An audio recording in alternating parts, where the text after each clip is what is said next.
Welcome student. আজকে আমরা আলোচনা করব দেখো তোমাদের ডি ব্লক মৌলসমূহের বিশেষ অক্সো আয়ন পটাশিয়াম ডাইক্রোমেট। তার আগে আমরা এদের অক্সাইড সম্পর্কে একটু আলোচনা করে নেব, অর্থাৎ সন্ধিগত মৌল বা ডি ব্লক মৌলগুলো কীরকম বা কোন প্রকারের বা কত ধরনের অক্সাইড উৎপন্ন করে। আমরা এখন আলোচনা করতে চলেছি সন্ধিগত মৌলগুলির অক্সাইড। বলছি দেখো, সন্ধিগত মৌলগুলো কি করে? অক্সিজেনের সঙ্গে সরাসরি যুক্ত হয়ে বিভিন্ন জারণ সংখ্যার অক্সাইড উৎপন্ন করতে পারে যদি এদেরকে অক্সিজেনের সঙ্গে উচ্চ তাপমাত্রায় উত্তপ্ত করা হয়। অর্থাৎ যে কোনো সন্ধিগত মৌল আমরা ধরে নিলাম এম, একে যদি অক্সিজেনের সঙ্গে মিশিয়ে উচ্চ তাপমাত্রায় উত্তপ্ত করা হয়,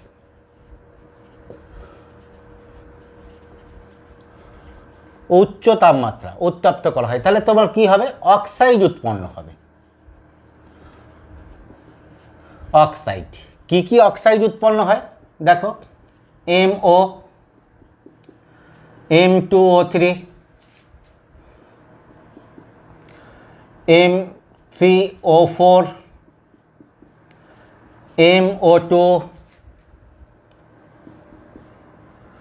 M2, अच्छा, M2O5, MO3, M2O7 এই প্রকারের অক্সাইড উৎপন্ন করে। তো এই অক্সাইডগুলোর ক্ষেত্রে দেখো তাহলে আমরা কি দেখলাম, এই রকম এতগুলো প্রকারের অক্সাইড উৎপন্ন করে। প্রথম আমরা দেখব দেখো এই অক্সাইডগুলোতে এদের জারণ অবস্থা যদি দেখি, দেখো MO কত, ধাতুর জারণ অবস্থা +2, M2O3 ধাতুর জারণ অবস্থা কত দেখো, এটা হচ্ছে -6, অর্থাৎ তোমার কি আছে +3, M3O4 কত -8/3, এই মাইনাস বলছি প্লাস, তারপরেরটা দেখো MO2 অর্থাৎ তোমার কত হচ্ছে +4, M2O5 +5, MO3 +6, M2O7 +7। এই প্রকারের এই এতগুলো জারণ সংখ্যা বিশিষ্ট এরা তোমার কি হয়? অক্সাইড উৎপন্ন করতে পারে।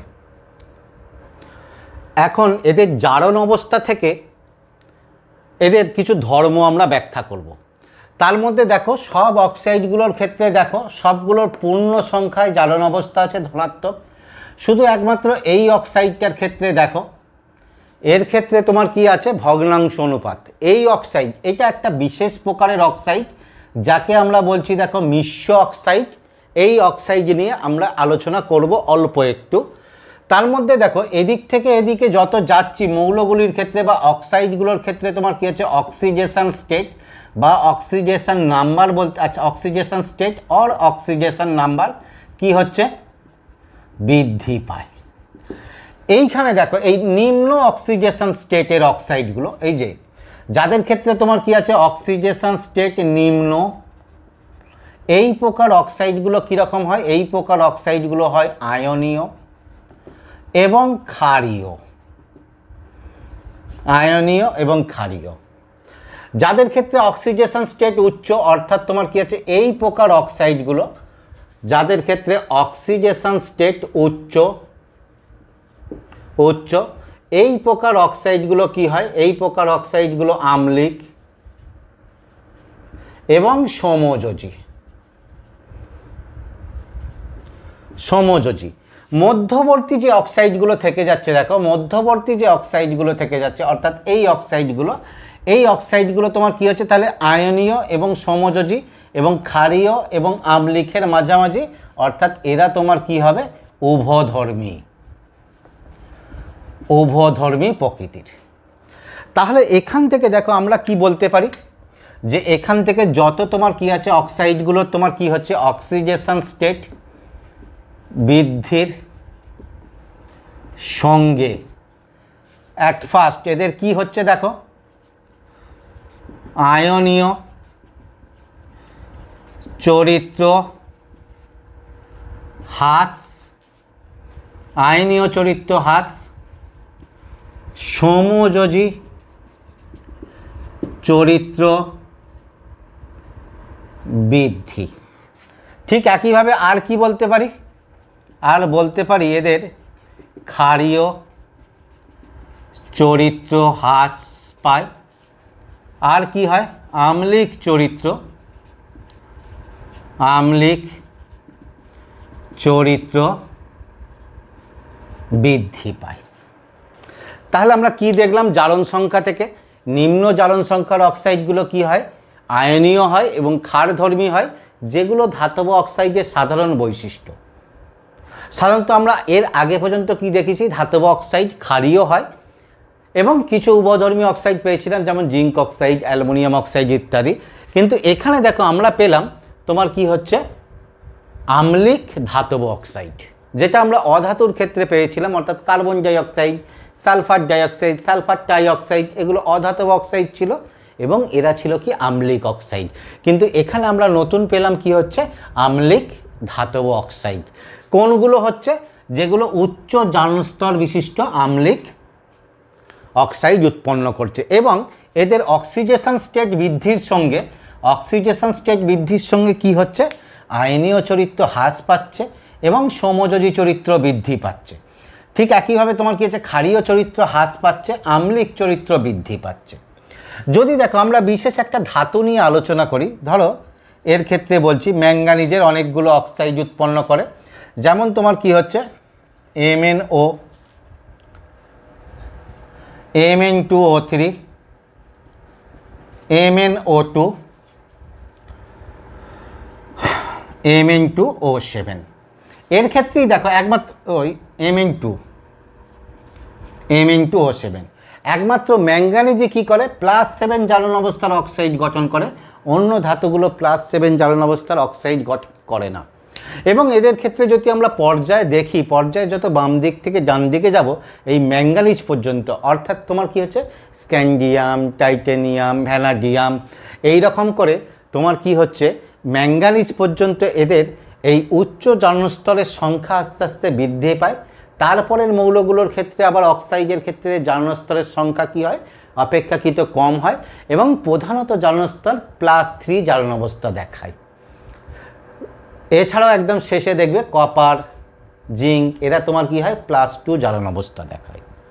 তাহলে এখন ম্যাঙ্গানিজের যদি অক্সাইডগুলোর ক্ষেত্রে দেখি, এদের ক্ষেত্রে দেখব তোমার কি হচ্ছে, এটা হচ্ছে তোমার কি হচ্ছে ক্ষারীয়, এটাও ক্ষারীয়, এটাও ক্ষারীয়, এটা হচ্ছে তোমার উভধর্মী, উভধর্মী, আর এটা হয় তোমার কি হচ্ছে আম্লিক, আম্লিক অক্সাইড। তাহলে দেখো নিম্ন জারণস্তরের অক্সাইডগুলো ক্ষারীয়, উচ্চ জারণস্তরের অক্সাইডগুলো আম্লিক, এবং যত এদিকে যাব তোমার কি হচ্ছে, তোমার আম্লিক ধর্ম আস্তে আস্তে বাড়তে থাকে। এবার দেখো এই রকম উচ্চ আম্লিক কয়েকটা আমরা যদি অক্সাইডকে দেখি, তাহলে আমরা এখন পর্যন্ত দেখলাম দেখো ম্যাঙ্গানিজের অক্সাইড, অর্থাৎ তোমার কি আছে Mn2O7, এটা আম্লিক। এছাড়াও দেখো ক্রোমিয়ামের অক্সাইড হয় CrO3, আম্লিক অক্সাইড, ভ্যানাডিয়াম পেন্টঅক্সাইড, এগুলো হচ্ছে তোমার কি আছে উচ্চ জারণস্তরের আম্লিক অক্সাইড। এই অক্সাইডগুলোর ক্ষেত্রে দেখো কিছু কিছুতে আমরা জলে দ্রবীভূত করি, তাহলে এরা তোমার কি হবে, জলে দ্রবীভূত করে বা জলের মধ্যে দিলে এরা অ্যাসিড উৎপন্ন করবে।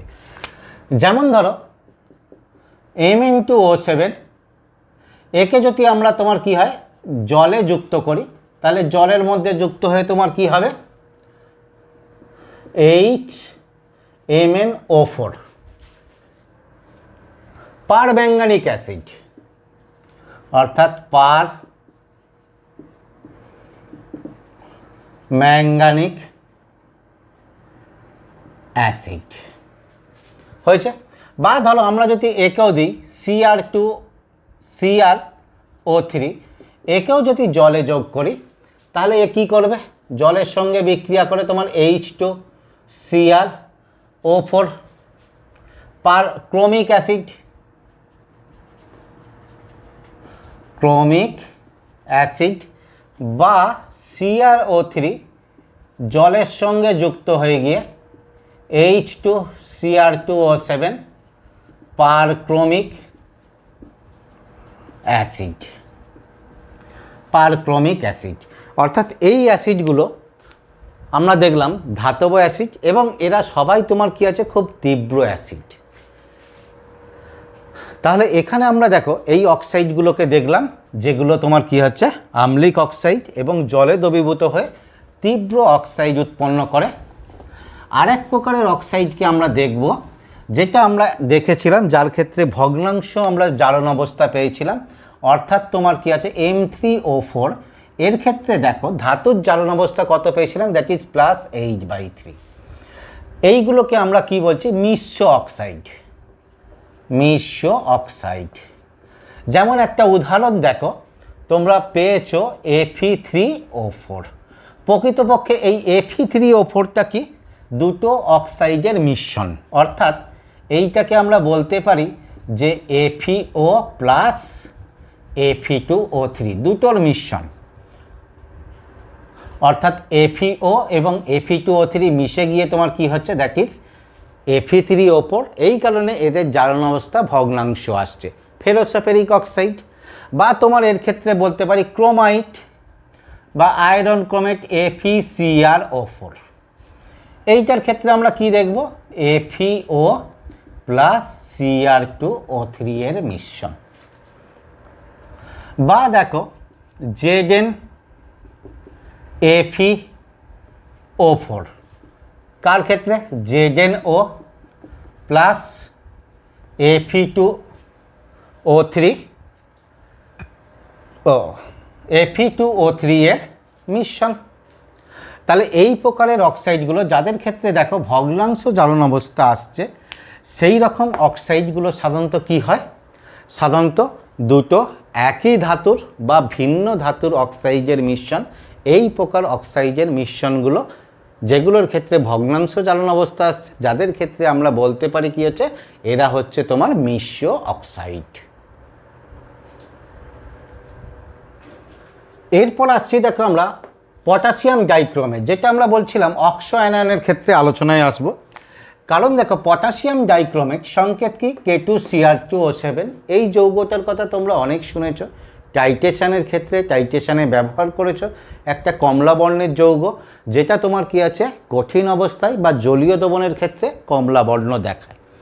এখানে দেখো পটাশিয়াম ডাইক্রোমেট অর্থাৎ তোমার কি আছে K2Cr2O7 বিয়োজিত হয়ে তোমার কি হয় 2K plus plus Cr2O7 2-, that is তোমার কি আছে অক্সো অ্যানায়ন।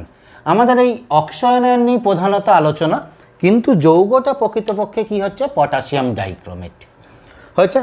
এর ক্ষেত্রে দেখো আমরা প্রথমে আসছি প্রস্তুতি। এর প্রস্তুতির ক্ষেত্রে কি করা হয়, দেখো পটাশিয়াম ক্রোমেটকে 3টে ধাপে প্রস্তুত করা হয়। প্রস্তুত করা হয় কোথায়, ক্রোমাইট ওর থেকে বা ক্রোম আয়রন ওর, নামগুলো হচ্ছে ক্রোমাইট ওর বা ক্রোম আয়রন ইত্যাদি। সেই আকরিক থেকে ওর থেকে আমরা প্রস্তুত করব 3টে ধাপে। প্রথমে দেখো কি করব, ক্রোমাইট থেকে প্রথমে সোডিয়াম ক্রোমেট প্রস্তুত করব। সোডিয়াম ক্রোমেটকে আমরা তার পরের ধাপে কি করব, তোমার সোডিয়াম ডাইক্রোমেটে রূপান্তর করব।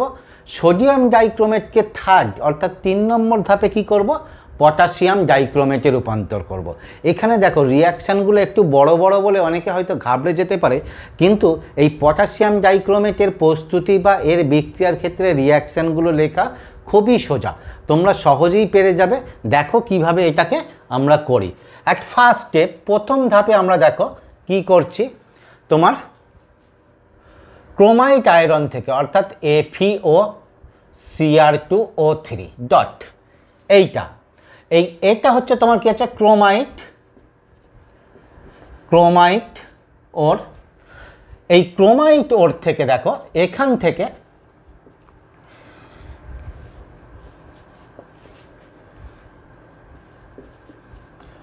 ক্রোমাইট থেকে প্রথমে আমরা প্রস্তুত করব কি হচ্ছে সোডিয়াম ক্রোমেট। ক্রোমেট। প্রথমে এই ক্রোমাইট ওর থেকে কি করব, সোডিয়াম ক্রোমেট প্রস্তুত করব। কিভাবে দেখো, 4 অণু FeO, অর্থাৎ এই বিক্রিয়াটা দেখবে 4H7 বিক্রিয়া। 4 অণু ক্রোমাইট ওর Cr2O3, 4H, 8 অণু সোডিয়াম কার্বনেট Na2CO3, অক্সিজেনের উপস্থিতিতে বিক্রিয়া করব 7 অণু অক্সিজেন। অর্থাৎ ক্রোমাইটরকে কি করব, সোডিয়াম কার্বনেট, অক্সিজেনের উপস্থিতিতে সোডিয়াম কার্বনেট সহ তার সঙ্গে কিছুটা চূর্ণ মেশা হয়, তবে এটা বিক্রিয়ায় অংশগ্রহণ করে না। মিশিয়ে যদি আমরা পারাবর্ত চুল্লিতে উত্তপ্ত করি তাহলে আমরা কি পাবো, সোডিয়াম ক্রোমেট, হলুদ বর্ণের একটা পদার্থ। অর্থাৎ তাহলে দেখো এখানে আমরা কি পাচ্ছি, ক্রোমিয়াম কত আছে, 4 অণু, দেখো 8 অণু, তাহলে 8 অণু আমরা সোডিয়াম ক্রোমেট পাবো, অর্থাৎ Na2Cr O4, sodium chromate. Sodium chromate এর বর্ণ কীরকম, এটা হলুদ বর্ণের, এটা হচ্ছে দাব্য, অর্থাৎ জলে দাব্য। তাহলে সোডিয়াম ক্রোমেট পেয়েছি 8 অণু। আয়রন কত আছে দেখো 4, এর আমরা অক্সাইড পাবো, উচ্চ অক্সাইড, অর্থাৎ তাহলে 2 অণু Fe2O3, দেখো 4 অণু আয়রন হয়ে গেছে। এরপরে দেখো আর রয়ে গেছে কি, এখানে তোমার অক্সিজেন রয়ে গেছে আর কার্বন ডাই অক্সাইড রয়ে গেছে, কার্বন রয়ে গেছে। তাহলে এখানে কার্বন দেখো কত আছে, কার্বন 8টা, তাহলে 8 অণু কার্বন ডাই অক্সাইড। এইটা দেখো কার্বন ডাই অক্সাইড গ্যাসীয় পদার্থ বেরিয়ে যাবে, এইটা হচ্ছে সলিড, অদক্ষিপ্ত হবে, তাহলে দ্রবণের মধ্যে থেকে যাচ্ছে কি, হলুদ বর্ণের তোমার সোডিয়াম ক্রোমেট হয়েছে। তাহলে প্রথম ধাপে আমরা কি করলাম, 4H7 বিক্রিয়া,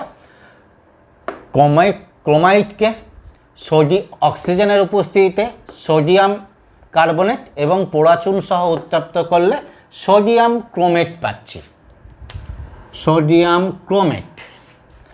সেকেন্ড স্টেপ দেখো, পরের ধাপ বলছে সোডিয়াম ক্রোমেট থেকে সোডিয়াম ডাইক্রোমেট। অর্থাৎ কি করব, সেকেন্ড স্টেপে কি করব, এটা খুব সোজা স্টেপ। সেকেন্ড স্টেপে সোডিয়াম ক্রোমেটকে আমরা কি করব, সোডিয়াম ডাইক্রোমেটে রূপান্তর করব। এর জন্য কি করব, এই সোডিয়াম ক্রোমেটের যে দ্রবণ, অর্থাৎ সোডিয়াম ক্রোমেট Na2Cr O4, এর 2 অণু নিয়ে সালফুরিক অ্যাসিডের মধ্যে দেবো। সালফুরিক অ্যাসিড, গাঢ় সালফুরিক অ্যাসিড H2SO4, এর মধ্যে দিলে দেখো কি এসে যাচ্ছে, ডাইক্রোমেট হবে, সোডিয়াম ডাইক্রোমেট। তাহলে সোডিয়াম ডাইক্রোমেটের সংকেত কি, Na2Cr2O7। দেখো দুটো ক্রোমিয়াম চলে গেছে, 4টে সোডিয়ামের মধ্যে 2টো সোডিয়াম চলে গেছে, তাহলে 2টো সোডিয়াম পড়ে আছে আর সালফেট মূলক, তাহলে কি হয়ে যাবে, দ্যাট ইজ Na2SO4 হয়ে যাবে। আর এখানে দেখো হাইড্রোজেন পড়ে আছে, অর্থাৎ 1 অণু তোমার কি হবে, জল উৎপন্ন হবে। ঠিক আছে, 1 অণু জল উৎপন্ন হবে। তাহলে দ্বিতীয় ধাপে কি করলাম আমরা, সোডিয়াম ক্রোমেটকে সালফুরিক অ্যাসিডের সঙ্গে বিক্রিয়া করিয়ে সোডিয়াম ডাইক্রোমেট প্রস্তুত করলাম। এবার দেখো এইটা তোমরা জানো, এটা হচ্ছে গ্লোবাল লবণ Na2SO4 10H2O, এই রূপে ক্লাসিত হয়। তাহলে এইটা ক্লাসিত হলে একে ফিল্টার করে নিয়ে আমরা দ্রবণ থেকে বের করে দেবো। দ্রবণে পড়ে থাকবে এইটা, একে যদি আবার গাঢ় দ্রবণ থেকে ঠান্ডা করি তাহলে Na2Cr2O7 2H2O, এটাও তোমার কি হবে, ক্লাসিত হবে। হয়েছে। তাহলে আমাদের দেখো ডাইক্রোমেট অলরেডি হয়ে গেছে, কিন্তু সোডিয়াম ডাইক্রোমেট পরের স্টেপে দেখো, এই সোডিয়াম ডাইক্রোমেট থেকে, অর্থাৎ থার্ড স্টেপ Na2Cr2O7, এখান থেকে আমরা কি করব, potassium dichromate, potassium dichromate. Potassium ডাইক্রোমেটের সংকেত K2Cr2O7। জাস্ট এখানে দেখো কি হচ্ছে, সোডিয়ামটা পটাশিয়াম হবে, অর্থাৎ ডবল ডিকম রিয়াকশান কি করা হয়, এর গাঢ় দ্রবণ অর্থাৎ Na2Cr2O7 এর গাঢ় দ্রবণের মধ্যে KCl চালনা করা হয়। তাহলে KCl চালনা করলে পটাশিয়াম দ্বারা সোডিয়ামের প্রতিস্থাপন ঘটবে, খুব সহজ বিক্রিয়া, অর্থাৎ K2Cr2O7। তাহলে পটাশিয়াম বিক্রিয়া করেছে, সোডিয়ামকে প্রতিস্থাপিত করেছে, তাহলে সোডিয়াম Cl এর সঙ্গে যুক্ত হয়ে গিয়ে 2NaCl, অর্থাৎ সোডিয়াম ডাইক্রোমেটের এটা কম দাব্য বা এটা স্বল্প দাব্য।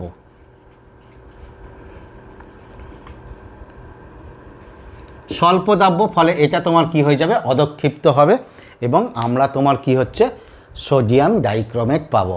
তাহলে এইটা ক্রোমাইট ওর থেকে এই তিনটে ধাপে আমরা তোমার কি করতে পারি, তোমার সোডিয়াম এই পটাশিয়াম ডাইক্রোমেট প্রস্তুত করতে পারি। এখন আমরা দেখো এইখানে এই ক্রোমিয়ামের দুটো লবণ পেয়েছি, অর্থাৎ ক্রোমিয়ামের দুটি লবণ পেয়েছি। এখন পর্যন্ত কি পেয়েছি, একটা সোডিয়াম বা পটাশিয়াম ডাইক্রোমেট অর্থাৎ K2Cr2O7, যেখানে অক্সো আয়ন কি আছে Cr2O7, আর একটা পেয়েছি যার বর্ণ তোমার এই 2- যার বর্ণ তোমার কি হচ্ছে, দ্যাট ইজ অরেঞ্জ বা কমলা। আর একটা আমরা পেয়েছি দেখো Na2Cr4 অর্থাৎ সোডিয়াম ক্রোমেট, ডাইক্রোমেট একটা আর একটা হচ্ছে ক্রোমেট। এখান থেকে আমরা আয়ন বা অক্সো আয়ন কি পাবো, Cr4 2-, যেটার বর্ণ কীরকম, হলুদ। এখন আমরা এই দুটোকে একটু দেখে নেব এদের গঠন কীরকম হয় এবং এদের ক্ষেত্রে তোমার পারস্পরিক রূপান্তরটা দেখে নেব। প্রথমে আসছি দেখো ক্রোমেট,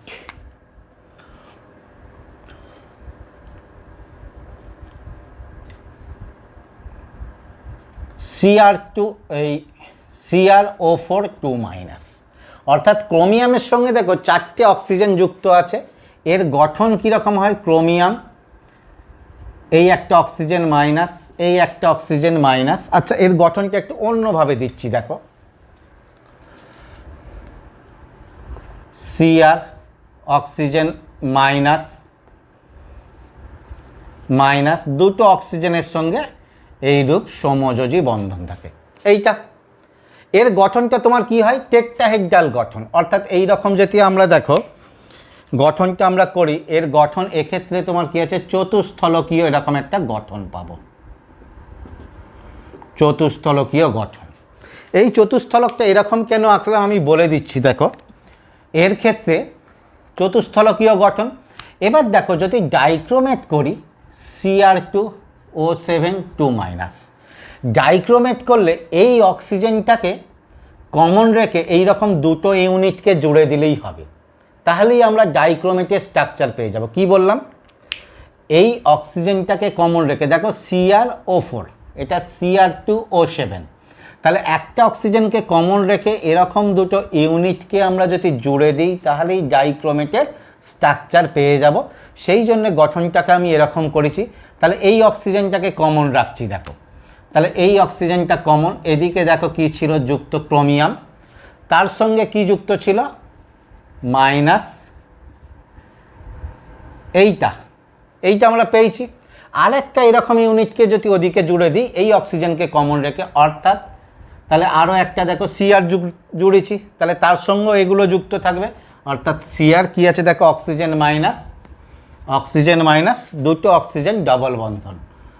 তাহলে এখানে আমরা কি দেখলাম যে Cr2O7 এর ক্ষেত্রে গঠন কীরকম হয়, গঠন হচ্ছে দেখো এদের ক্ষেত্রে তোমার টেট্রাহেড্রাল গঠন, ক্রোমেটের ক্ষেত্রে, ডাইক্রোমেটের ক্ষেত্রে দুটি টেট্রাহেড্রাল একটা শীর্ষবিন্দুতে পরস্পরের সঙ্গে একটা নির্দিষ্ট কোণ করে যুক্ত থাকে।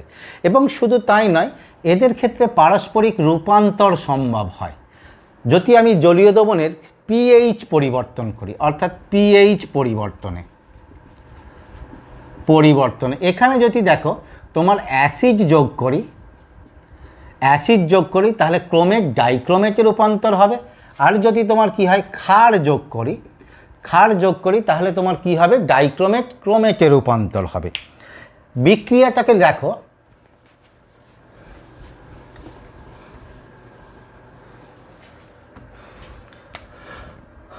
Cr4 2-, ক্রোমেট এখানে যদি আমি অ্যাসিড যুক্ত করি তাহলে কি হবে, দুটো H প্লাস অর্থাৎ আম্লিক, তাহলে পিএইচ কি করা হচ্ছে, পিএইচ হ্রাস করা হচ্ছে, পিএইচ হ্রাস, তাহলে এটা তোমার কি হয়ে যাবে দেখো Cr2O7 প্লাস H2O। আবার দেখো Cr2O7 2 মাইনাস, আবার দেখো Cr2O7 2 মাইনাস, এতে যদি ক্ষার যোগ করি অর্থাৎ OH মাইনাস 2, তাহলে কি যুক্ত করেছি, ক্ষার, পিএইচ কি করা হয়েছে, বৃদ্ধি, তাহলে পিএইচ বৃদ্ধি হলে তোমার কি হয়ে যাচ্ছে দেখো এটা Cr2O4 2 মাইনাস 2 প্লাস দেখো এখান থেকে তোমার কি আছে, একটা অক্সিজেন এতে চলে গিয়ে 8 হয়ে গেছে, তাহলে একটা জল। তাহলে এইখানে আমরা কি পেলাম দেখো সমীকরণ আকারে Cr2O4 2 মাইনাস, এখানে পারস্পরিক রূপান্তর যেটা আমরা গঠনের মধ্যে দেখিয়েছি করলে আমরা কি পাচ্ছি Cr2O7 কখন পিএইচ পরিবর্তনে, তাহলে এখানে যখন অ্যাসিড যোগ করছি অর্থাৎ অ্যাসিড বা পিএইচ হ্রাস করা হচ্ছে, তাহলে ডাইক্রোমেট আয়নে রূপান্তর হচ্ছে, ক্রোমেট আয়ন ডাইক্রোমেটে রূপান্তর হচ্ছে। আর যদি আমরা তোমার কি হচ্ছে ক্ষার যুক্ত করি, ক্ষার যুক্ত করলে কি হচ্ছে পিএইচ বৃদ্ধি করা হচ্ছে, তাহলে ডাইক্রোমেট আবার ক্রোমেটে ফিরে আসছে, অর্থাৎ এদের সঙ্গে তোমার কি আছে পারস্পরিক রূপান্তর এবং সম্ভব এই রকম পিএইচ পরিবর্তন করে, এবং এদের তাহলে বর্ণের পরিবর্তন হবে, এটা তোমার কি আছে হলুদ আর এটা তোমার কি আছে কমলা, অর্থাৎ তাহলে ডাইক্রোমেটের ক্ষেত্রে পিএইচ হ্রাস করলে হলুদ বর্ণ কমলা বর্ণে ফিরে আসবে, এই ক্রোমেটের ক্ষেত্রে তাহলে পিএইচ হ্রাস করলে ডাইক্রোমেট হবে হলুদ বর্ণ কমলা বর্ণে আসবে, আর ডাইক্রোমেটে আবার যদি পিএইচ বৃদ্ধি করি তাহলে কমলা বর্ণ আবার হলুদ বর্ণের ক্রোমেটে রূপান্তরিত হবে। এবার আসছি দেখো K2Cr2O7 এর ধর্ম, বা প্রকৃতপক্ষে আমরা এখানে দেখো ডাইক্রোমেট আয়ন অর্থাৎ তোমার কি হচ্ছে Cr2O7 2 মাইনাস, অর্থাৎ এই অক্সো অ্যানায়নের ধর্মটা করব। K2Cr2O7 আগেই বলেছি কমলা বা লালচে কমলা বর্ণের উচ্চ গলনাঙ্কের একটা কঠিন পদার্থ, তবে এটা কি হয় তাপ প্রয়োগে এটা বিয়োজিত হয়ে এর অক্সাইডে পরিণত হয়, অর্থাৎ K2Cr2O7 একে যদি উচ্চ তাপমাত্রায় উত্তপ্ত করা হয় তাহলে 4 অণু নিয়ে উত্তপ্ত করো, বিয়োজিত হয়ে কি হবে এর অক্সাইড হবে, কি অক্সাইড হবে Cr2O3 হবে, আর ক্রোমেটে পরিণত হবে পটাশিয়াম, তাহলে 4 অণু K2Cr2O4, দেখো 4টে ক্রোমিয়াম চলে গেছে এখানে, তাহলে 4টে আর পড়ে আছে, তাহলে 2 অণু এইটা, বাকি আর কি পড়ে রইল দেখো অক্সিজেন উৎপন্ন হবে, এখানে অক্সিজেন দেখো কত হচ্ছে 28 অক্সিজেন, এখানে দেখো কি হয়ে গেছে 4 4 16 আর 3 2 6, তাহলে 3 অণু অক্সিজেন, অর্থাৎ এখানে 22 হয়ে যাচ্ছে, 3 অণু অক্সিজেন উৎপন্ন হবে হয়েছে। এর সবথেকে যেটা ইম্পর্টেন্ট ধর্ম দেখো, এর ইম্পর্টেন্ট ধর্ম হচ্ছে জারণ ধর্ম, জারণ ধর্ম যেটা আমরা এখানে বিশেষভাবে আলোচনা করব। জারণ ধর্ম, এই ধর্মটার মধ্যে দেখো এ বলছে K2Cr2O7 তীব্র জারক পদার্থ, জারক পদার্থ, তাহলে তীব্র জারক পদার্থ তাহলে নিজে কি হয় বিজারিত হয়, অর্থাৎ এর ক্ষেত্রে যদি আমরা ক্রোমাইট আয়নটাকে দেখি দেখো Cr2O7 2 মাইনাস, এ বিজারিত হয়ে তোমার কি হচ্ছে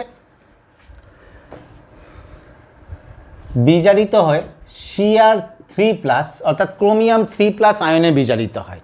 এক্ষেত্রে জারণ অবস্থা কত দেখো, জারণ অবস্থা +6, এখানে জারণ অবস্থা +3, এবং এই বিজারিত হওয়ার ক্ষেত্রে দেখো এর ক্ষেত্রে প্রমাণ তড়িৎদ্বার বিভব E0-র মান হয় +1.33 ভোল্ট, কোনো ক্ষেত্রে এটা 1.31 ভোল্টও থাকতে পারে কোনো বইতে, অসুবিধা কিছু নেই। তাহলে এই যে তোমার বিজারিত হচ্ছে, যার ফলে তোমার কি হয় অন্য যে কোনো পদার্থকে তোমার কি হচ্ছে জারিত করতে পারে। তো এর ক্ষেত্রে দেখো এই বিজারণ বিক্রিয়ার আমরা আয়ন ইলেকট্রন ব্যালেন্সটা করব এবং সেই বিক্রিয়াটা সব জায়গাতে আমরা অ্যাপ্লাই করব। দেখো এর ক্ষেত্রে যদি আমরা আয়ন ইলেকট্রন ব্যালেন্স করি, ক্রোমিয়াম 7টা অক্সিজেন, এটা কোন ক্ষেত্রে? এটা অবশ্যই আম্লিক মাধ্যমে, আম্লিক মাধ্যমে, অর্থাৎ আম্লিক মাধ্যমে কি হয়, ডাইক্রোমেট তীব্র জারক পদার্থ রূপে ক্রিয়া করে। তাহলে এক্ষেত্রে দেখো 7টা অক্সিজেন কি দেবো আমরা এদিকে, 7 অণু 7H2, ঠিক আছে। তাহলে 7H2 দিলে এখানে আমাদের তোমার কি আছে 14H প্লাস ব্যালেন্স হয়ে গেছে। এবার আধানের ব্যালেন্স করো, এখানে দেখো 2 মাইনাস 14 প্লাস, তাহলে 12 প্লাস, এদিকে দেখো 6 প্লাস, দ্যাট ইজ তোমার কি হচ্ছে 6 ইলেকট্রন। অর্থাৎ এখানে তাহলে 6টা ইলেকট্রনের প্রয়োজন। তাহলে এখনও ডাইক্রোমেট বিজারিত হতে তোমার কি হচ্ছে, বা 1 মোল ডাইক্রোমেট বিজারিত হতে তোমার কি হচ্ছে 6 সমল ইলেকট্রনের প্রয়োজন। প্রথমে আমরা এর ক্ষেত্রে এই বিক্রিয়াটাকে একদম মূল বিক্রিয়া হিসাবে আমরা করে রাখবো, কারণ এইটাকে আমরা সব জায়গাতে প্রয়োগ করব। এক্ষেত্রে আমাদের প্রথমে দেখো ইকুইভ্যালেন্ট ওয়েট বা তুলাঙ্ক ভরটা নির্ণয় করে নিই, কার? K2Cr2O7 এর তুলাঙ্ক ভার কোথায়? এই বিক্রিয়ার ক্ষেত্রে। তাহলে দেখো তোমরা কি জানো, তুলাঙ্ক ভার সমান কি হচ্ছে, আণবিক ভর বাই জারণ সংখ্যার পরিবর্তন, বা আণবিক ভর বাই গৃহীত বা বর্জিত ইলেকট্রন। এর ক্ষেত্রে আণবিক ভরটা খেয়াল করো, K2, তাহলে 2 × 39 প্লাস Cr2, তাহলে 2 × 52 প্লাস তোমার কি আছে 7 × 16 বাই কত মোল অক্সিজেন গ্রহণ করেছে? 6, ঠিক আছে। এটার ক্ষেত্রে দেখবে ক্যালকুলেশন করলে আসবে 49। তাহলে এই হলো তোমার কি হচ্ছে এর তুলাঙ্ক ভার। এবার দেখো এর ক্ষেত্রে যদি আমরা জারণ ধর্মগুলো দেখি, তাহলে আমরা দেখব এ তোমার কি করতে পারে, যে কোনো জলীয় দ্রবণের ক্ষেত্রে আয়োডাইড আয়নকে আয়োডাইড মাইনাস, এর মধ্যে জারণ অবস্থা কত? -1। তাহলে একে উচ্চ জারণ অবস্থায় পরিণত করবে, তাহলে উচ্চ এর পরের জারণ অবস্থায় কি 0, আয়োডাইড আয়নকে I2, দ্যাট ইজ জারণ অবস্থা I2-তে জারিত করে, ঠিক আছে। তাহলে এখানে যদি জারিত করে, তাহলে এর বিজারণ বিক্রিয়াটা যেটা আমরা দেখেছি দেখো, তাহলে সেটা কি আছে, Cr2O7 2 minus plus 14H plus plus 6 electron. ও এখানে দুটো ক্রোমিয়াম হবে, ক্রোমিয়ামটা আগে ব্যালেন্সটা করা হয়নি, এখানে দুটো ক্রোমিয়াম, এখানে দুটো ক্রোমিয়াম হবে। তাহলে তোমার কি হচ্ছে 2Cr3 প্লাস প্লাস 7H2, এটা হচ্ছে ক্রোমিয়াম বা ক্রোমেট আয়নের তোমার বিজারণ বিক্রিয়া। তোমাদের এখানে ব্যালেন্স করার সময় আমি 2টা তখন বসাইনি, আসলে এই বিক্রিয়াটা এতই কমন যে এর এমনিতেই ব্যালেন্সগুলো এসে যায়, সেই জন্য 2টা মিস্টেক হয়ে গিয়েছিল। আচ্ছা এটা দেখো, তাহলে এইটা হচ্ছে ক্রোমেটের বিজারণ বিক্রিয়া।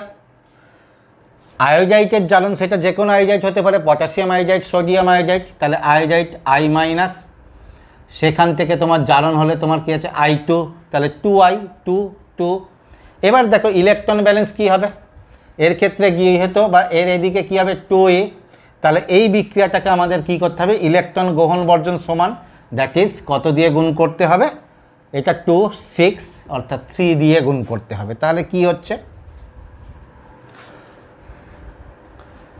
Cr2O7 প্লাস এইটাকে দিয়ে দাও 3 দিয়ে 6I- 14H প্লাস, সেখান থেকে কি হবে 2Cr3 plus plus 3I2 plus 7H2।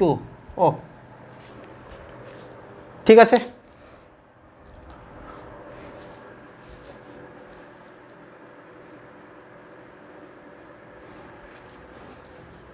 পরের বিক্রিয়ায় আসছি, দেখো বলছে ফেরাস সালফেটকে, ফেরাস সালফেটের মধ্যে কি আছে Fe2 প্লাস, তাহলে জারণ অবস্থা কত +2, তাহলে একে জারিত করে তোমার কি করতে পারে, সালফারের এই সালফার বলছি আয়রনের উচ্চ জারণ অবস্থা +3, তাহলে একে জারিত করে ফেরিক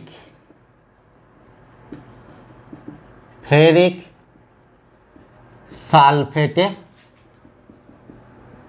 +3 জারণ অবস্থা ফেরিক সালফেটে পরিণত করে। বিক্রিয়া আমাদের একই, দেখো Cr2O7 2 14H plus 6E 2Cr3 plus 7H2O। দেখো Fe2 তাকে জারিত করে কি করেছে Fe3 এ, তাহলে ইলেকট্রন ব্যালেন্স এদিকে একটা ইলেকট্রন, তাহলে এটাকে কত দিয়ে মাল্টিপল করতে হবে 6 দিয়ে মাল্টিপল বাই অ্যাডিশন, তাহলে তোমার কী হবে Cr2O7 2 14H প্লাস কত 6Fe2 বা ferrous sulphate 2Cr3 plus 6Fe3 বা এইখানে দেখবে এইটা তো ফেরাস সালফেট, অর্থাৎ তোমার কি আছে ফেরিক সালফেট Fe2S ওপর যদি এই আকারে Fe2 আকারে আমরা লিখি তাহলে তখন এটা 3 হয়ে যাবে, এই 6টা এই 2 এর জন্য 3তে এসে যাবে 7H2O। ঠিক আছে, এইটা বা এটা। পরেরটা দেখো হাইড্রোজেন সালফাইডকে H2S কে, এখানে দেখো সালফারের জ্বালন সংখ্যা কত -2, এরপরেই সালফারের জ্বালন সংখ্যা কত 0, তাহলে H2S কে কী করবে H2S কে সালফারে জারিত করে Cr2O7 2 14H plus 6E, সেখান থেকে 2Cr3 plus 7H2O।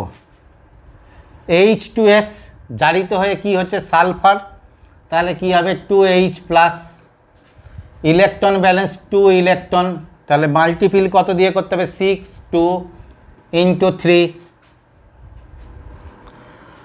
তাহলে দেখো Cr2O7 2 plus 3H2S plus 14H plus 2Cr3 plus sulphur 3, তাহলে 3 সালফার।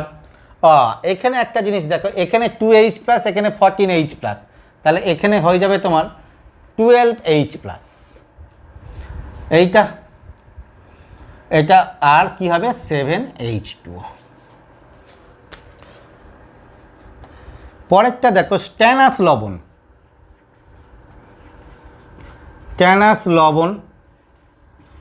স্ট্যানাস লবণের ক্ষেত্রে কত SN2 plus, SN2 plus, SN এর আর কত জ্বালন অবস্থা উচ্চতম হয় 4 প্লাস, তাহলে স্ট্যানাস লবণকে স্ট্যানিক কত SN4 প্লাস, স্ট্যানিকে জারিত করে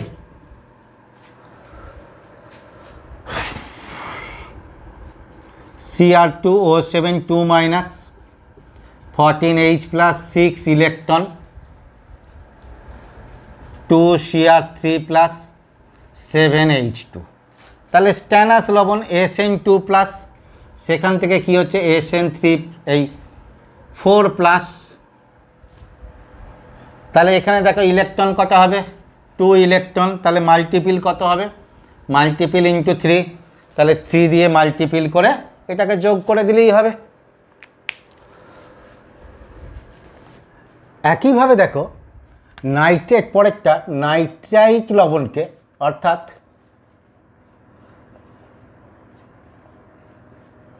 নাইট্রাইট কি NO2 মাইনাস, এখানে নাইট্রোজেনের জ্বালন সংখ্যা কত +3, তাহলে দেখো +3, একে যদি জারিত করে তাহলে এর উচ্চতম জ্বালন অবস্থা অর্থাৎ +5-এ পৌঁছাবে, তাহলে নাইট্রাইটকে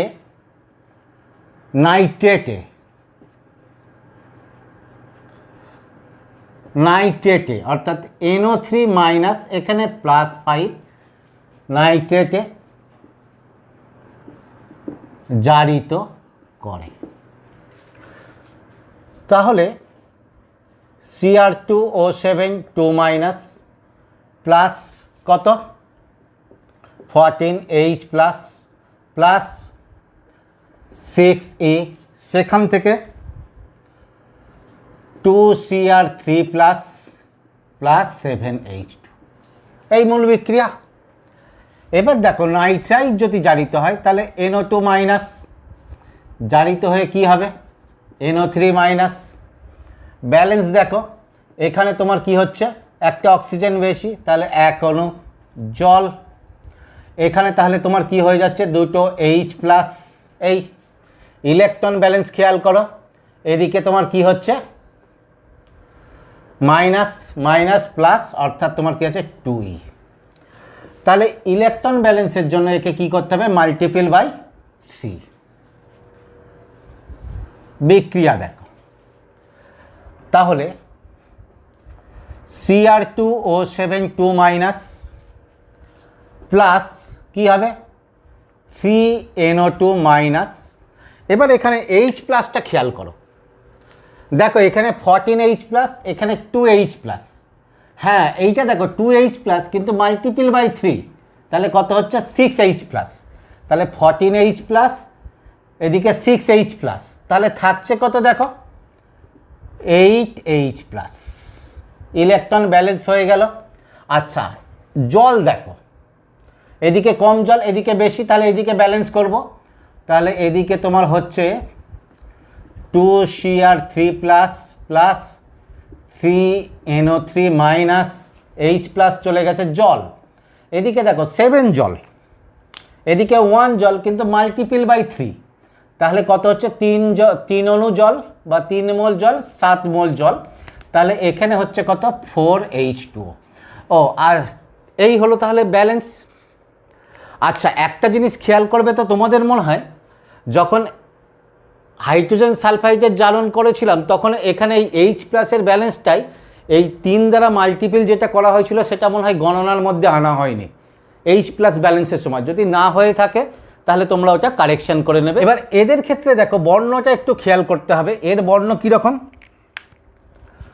ডাইক্রোমেটের বর্ণ কীরকম, এর বর্ণ হচ্ছে কমলা, এটা কমলা বর্ণ দিয়ে ক্রমিক লবণে পরিণত হয়, এটা হালকা সবুজ।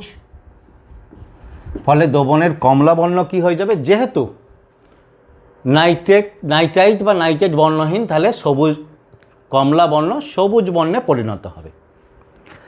ঠিক একইভাবে দেখো পরেরটায় সালফাইট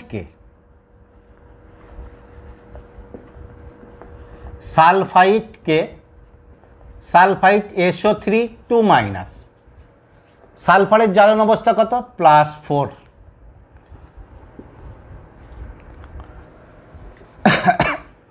সালফাইটকে সালফেটে, কারণ +4, এর পরের জ্বালন অবস্থা কত +6। সালফেটে SO4 2 মাইনাস, এটা কত +6 জারিত করে। Cr2O7 2 minus 14H plus 6E 2Cr3 plus 7H2।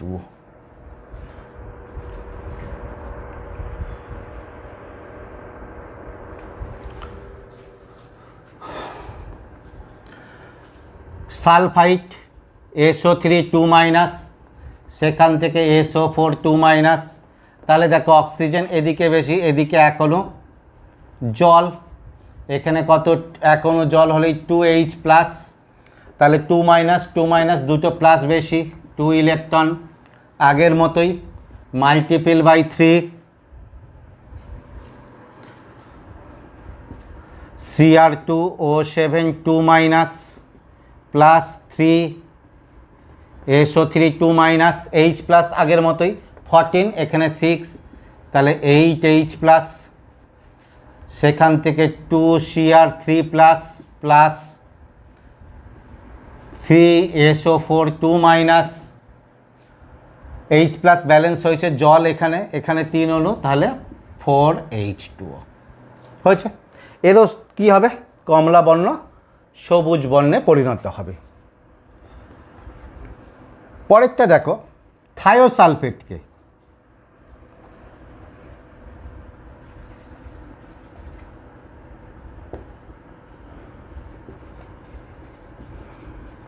থায়োসালফেটকে অর্থাৎ H2O3 2- থায়োসালফেটকে সালফেট অর্থাৎ SO4 2- ও সালফার এ জারিত করে। একই বিক্রিয়া Cr2O7 2- 14H plus 6E 2Cr3 plus 7H2O। দেখো H2O3 2-। এই থায়োসালফেটের মধ্যে দুই প্রকারের সালফার থাকে, একটা কেন্দ্রীয় সালফার পরমাণু, আর একটা কী হয়, কেন্দ্রীয় সালফার পরমাণু থেকে ইলেকট্রন জোড় গ্রহণ করে অসমযোজী বন্ধন দ্বারা যুক্ত সালফার পরমাণু। তাহলে কেন্দ্রীয় সালফার পরমাণু কী হবে, সালফেটে জারিত হবে, আর তার সঙ্গে যেটা অসমযোজী বন্ধন দ্বারা যুক্ত আছে সালফার, সেটা সালফারে রূপান্তরিত হবে। অর্থাৎ তাহলে SO4 2- প্লাস S। এখানে দেখো দুটো সালফার, ঠিক আছে, অক্সিজেন 4 3, তাহলে কি হবে, তাহলে জল, অক্সিজেন ব্যালেন্স হলো, তাহলে 2H প্লাস,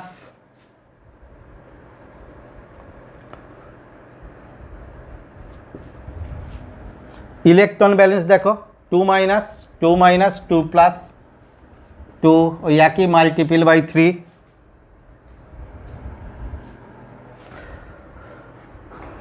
Cr2O7 2- প্লাস 14 6, তাহলে 8H প্লাস প্লাস 3 3H2O3 2-, সেখান থেকে 2Cr3 plus plus 3SO4 2- plus 3S plus 7 জল, 3 জল, এই যে মাল্টিপল বাই 3, তাহলে 4H2O। এইখানে দেখো এই থায়োসালফেটের ক্ষেত্রে এই বিক্রিয়াটা ইম্পর্টেন্ট, এটা অনেক ক্ষেত্রেই পরীক্ষায় আসে এবং এর বর্ণ পরিবর্তনটাও চায়।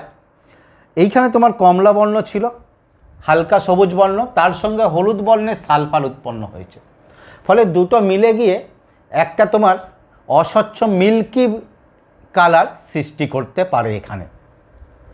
তাহলে এখানে দেখো এই লবণগুলোকে সব জারিত করেছে এবং তাদের ক্ষেত্রে জারণ বিজারণ বিক্রিয়ার ক্ষেত্রে বর্ণের পরিবর্তন হবে। এছাড়াও দেখো তোমরা জারণ ধর্মের বিক্রিয়া আরও দেখেছো, যেখানে তোমরা অর্গানিক কেমিস্ট্রি পড়তে গিয়ে, অর্থাৎ অর্গানিকের ক্ষেত্রে দেখে, যেহেতু একটা তীব্র জারক পদার্থ, তাহলে এ অ্যালকোহলকে জারিত করতে পারে এবং প্রাইমারি সেকেন্ডারি উভয় প্রকার অ্যালকোহলকেই জারিত করে। যদি আমরা প্রাইমারি অ্যালকোহল নিই, দেখো ইথানল CH3 CH2OH, ইথানল, এতে যদি ডাইক্রোমেট দেওয়া হয় অর্থাৎ Cr2O7 2- বা K2Cr2 দিতে পারতাম, জাইমান অক্সিজেন দ্বারা জারিত করে প্রথমে কি করে অ্যালডিহাইড, এই বিক্রিয়াটা সোজা, তারপরে আবার জারিত করে অ্যাসিডে পরিণত করে।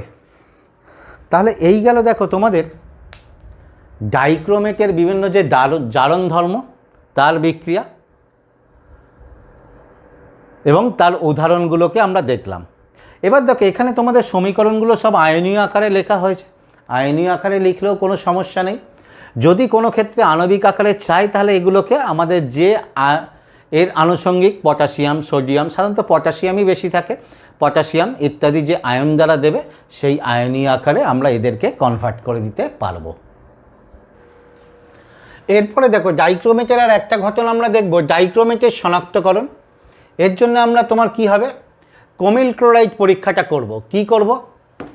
ক্রোমিল ক্লোরাইড পরীক্ষাটা হচ্ছে, ক্রোমিল ক্লোরাইড পরীক্ষার ক্ষেত্রে দেখো এই ডাইক্রোমেটের সঙ্গে যে কোনো একটা তোমার কি আছে, ক্লোরাইড লবণকে মিশিয়ে সালফুরিক অ্যাসিডের সঙ্গে মিশ্রিত করে উচ্চ তাপমাত্রায় উত্তপ্ত করা হয়, অর্থাৎ ডাইক্রোমেট K2Cr2O7, এর সঙ্গে কোনো একটা ক্লোরাইড লবণ, অর্থাৎ সোডিয়ামের ক্লোরাইড লবণ মেশানো হলো, মিশিয়ে সালফুরিক অ্যাসিড সহ উত্তপ্ত করা হয়। এখানে বিক্রিয়াটা দেখো 146 বিক্রিয়া, অর্থাৎ 146 বিক্রিয়া। ফলে এক্ষেত্রে দেখো তোমার কি হবে, এই ডাইক্রোমেট কি হবে, লাল বর্ণের ক্রোমিল ক্লোরাইডে পরিণত হবে। ক্রোমিল ক্লোরাইড, তাহলে দুটো ক্রোমিয়াম আছে, CrO2Cl2, এটা বাষ্প, কেমন, লাল বর্ণের বাষ্প, তাহলে দুটো ক্রোমিয়াম যখন 2। এখানে দেখো পটাশিয়াম কটা আছে, দুটো, তাহলে দোনো পটাশিয়াম বাইসালফেট। SO4 সোডিয়াম কটা আছে, 4টে, 4 NaSO4 বাইসালফেট। আর কি পড়ে রইল দেখো, তাহলে তোমার এর ক্ষেত্রে হাইড্রোজেন পড়ে আছে।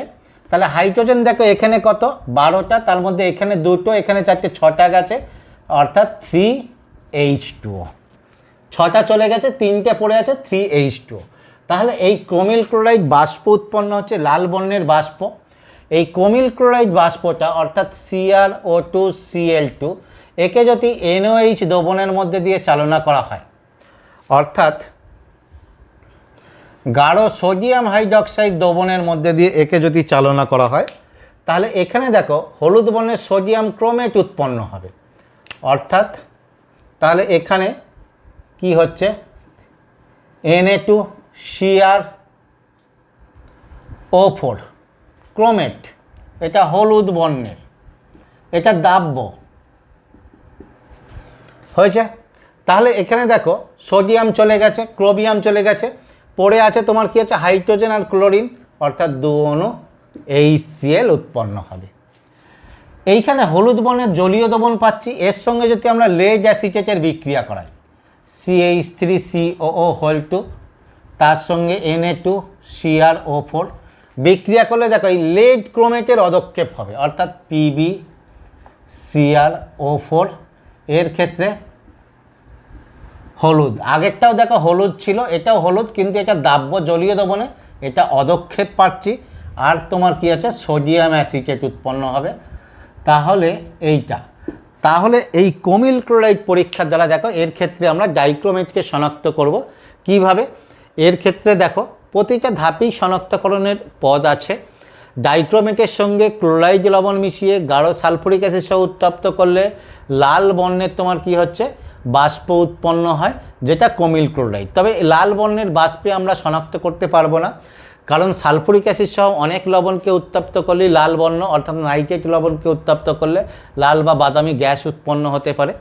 তাকে সোডিয়াম হাইড্রক্সাইডের মধ্যে দিয়ে চালনা করলে হলুদ বর্ণের দ্রবণ, ক্রোমেট দ্রবণ, লেড অ্যাসিটেট যোগ করলে হলুদ বর্ণের লেড ক্রোমেটের যদি অদক্ষেপ হয়, তাহলে আমরা বলতে পারবো এটা হচ্ছে তোমার ডাইক্রোমেট আয়ন বা পটাশিয়াম ডাইক্রোমেট লবণ। এর ক্ষেত্রে দেখো একটা বিশেষ জিনিস তোমরা মনে রাখবে, এই ডাইক্রোমেট আয়ন Cr2O7 এর বর্ণ কী রকমের বর্ণ আমরা পেয়েছি, এর বর্ণ হচ্ছে কমলা। এই বর্ণের উৎস কি, এখানে দেখো Cr2O7 আয়ন, এখানে ক্রোমিয়ামের জ্বালন অবস্থা কত, +6। এবার দেখো ক্রোমিয়ামের +6 যদি আমরা অক্সিডেশন স্টেট বলি, অর্থাৎ ক্রোমিয়ামের +6 অক্সিডেশন স্টেটে এর ক্ষেত্রে ইলেকট্রন বিন্যাস কী হয়, 3d0, অর্থাৎ ডিএতে কোনো ইলেকট্রন থাকে না। তাহলে এর ক্ষেত্রে তো ডিডি ট্রানজিশন সম্ভব নয়, অর্থাৎ ডিডি ট্রানজিশন আগের ক্ষেত্রে দেখো তোমাদের যে সন্ধিগত মৌলের লবণের ক্ষেত্রে কালার উৎপাদনের প্রধান কারণ বলা হয়েছিল ডিডি ট্রানজিশন।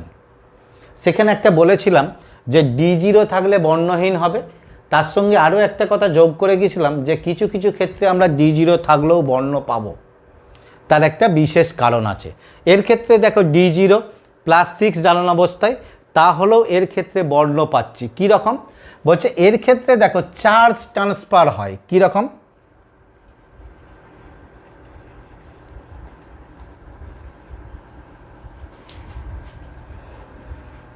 চার্জ ট্রান্সফার হয় কোথায়, O2- থেকে ক্রোমিয়াম Cr6+এ, ফলে এই 2 মাইনাসটা কী হয়ে যায় সাময়িকভাবে, অর্থাৎ অস্থায়ীভাবে 1 মাইনাসে, আর ক্রোমিয়ামটা কি হয়ে যায় তোমার সেই চার্জকে নিয়ে তোমার 5 প্লাসে পরিণত হয়। এই 5 প্লাসে পরিণত হলেই তখন এর ক্ষেত্রে তোমার কি আছে ডি ইলেকট্রন থাকছে এবং ডি ডি ট্রানজিশন তখন ঘটা সম্ভব, বা এই চার্জ ট্রান্সফারের জন্য এর ক্ষেত্রে তোমার কি হচ্ছে এখানে বলয় এই বর্ণ গঠন সম্ভব, বা এক্ষেত্রে বর্ণের উৎপত্তি হয়। এইটা দেখবে এইটার ক্ষেত্রেও চার্জ ট্রান্সফার ঘটে। আর আমরা এর পরের যে তোমার অক্সোনিয়াম আয়ন অ্যানায়ন পড়ব, অর্থাৎ পারম্যাঙ্গানেট অ্যানায়ন, তার ক্ষেত্রেও চার্জ ট্রান্সফার ঘটে।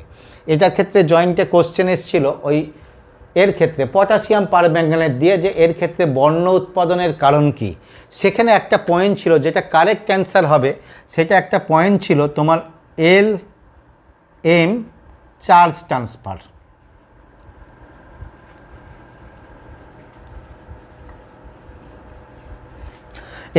এইটা অ্যান্সার হবে। কেন অ্যান্সার? এই যে এলটা কি, যেটা অনুষঙ্গিক যুক্ত আছে অর্থাৎ অক্সিজেন, যাকে সাধারণত আমরা কি বলি লিগ্যান্ড। যদিও এটা জটিল যৌগ নয়, তা সত্ত্বেও এই রকম তোমার কি আছে লিগ্যান্ড রূপে বিবেচনা করছে। লিগ্যান্ড মেটাল চার্জ ট্রান্সফার, এর কারণে তোমার কি আছে বর্ণের উৎপত্তি ঘটে। এইটাকে ভালো করে খেয়াল করবে। তাহলে লিগ্যাল মেটাল চার্জ ট্রান্সফারের জন্য এক্ষেত্রে বর্ণের উৎপত্তি ঘটে। তাহলে এখানে তোমাদের ডাইক্রোমেট শেষ করা হলো। তোমরা রিয়াকশানগুলো বড় বড় দেখলেও দেখো খুব সহজভাবে তৈরি করতে পারবে। একটু লিখে লিখে প্র্যাকটিস করো, তাহলে দেখবে এটা তৈরি হয়ে যাচ্ছে, অত জটিলতা নেই। আর যে রাসায়নিক বিক্রিয়ার যে রিয়াকশানগুলো অর্থাৎ জারণ ধর্মের বিক্রিয়ার যে সমীকরণগুলো, সেগুলো তো খুব সোজা, একটু তোমার তুলনামূলকভাবে শক্ত লাগতে পারে, বা তোমার ক্ষেত্রে একটু মনে রাখার দরকার হতে পারে, যেগুলো তোমার কি হচ্ছে প্রস্তুতির ক্ষেত্রে বা তোমার কি হচ্ছে এর ক্ষেত্রে শনাক্তকরণে। তবে দেখো প্রস্তুতি তুমি যদি মনে রাখো এটা তোমার কি আছে 4H7 বিক্রিয়া, তাহলে সহজেই ব্যালেন্স করে দিতে পারবে। অপরপক্ষে দেখো এর ক্ষেত্রে যে কুমিল ক্লোরাইডের প্রথম ধাপটা কি বিক্রিয়া ছিল 146 বিক্রিয়া, অর্থাৎ 1 অণুর সঙ্গে 4 অণু সোডিয়াম ক্লোরাইড, তার সঙ্গে 6 অণু তোমার সালফুরিক অ্যাসিড বিক্রিয়া করে তো বিক্রিয়াজাত পদার্থ উৎপন্ন হচ্ছে। এবার বিক্রিয়ক পদার্থের অণুর সংখ্যা জানলেই বিক্রিয়াজাত পদার্থের অণুর সংখ্যা সহজেই তোমরা লিখে দিতে পারবে। অর্থাৎ এইটাকে খুব ভালো করে তৈরি করো, এখান থেকে কিছু অনেক কোশ্চেন আসে।